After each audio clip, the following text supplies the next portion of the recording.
ও অ্যাড্রেসটা একটু কম না চিনছো নি জায়গাটা হ্যাঁ আতো না কেন ও জায়গাটা আমি বুঝতাম পারবো হ্যাঁ কোন আর এ রে তুমি আতো না কেন হ্যাঁ কিন্তু শোনা আমার উপকার কথা আছে কোয়া লাগবো এখন অ্যাড্রেসটা আমি কইছি অ্যাড্রেসটা কোন জায়গা দেখিয়া কইতা হও না রে বউ কিটা হইছে কিটা মানুষকে আমি কোন খাইছি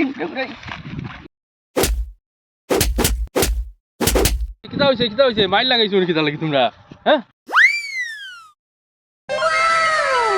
আতিও না রে কোন সময় থেকে জিগার ও অ্যাড্রেসটা কোয়া লাগি না এ কইও না অ্যাড্রেসটা তুমি অত সময় থেকে এখানে অ্যাড্রেস গুতারে কইতা তুই যখন মারতে পারছ তুই তো কইতে এটা আয় আয়ো মানে বাদ দাও মারতে পারবে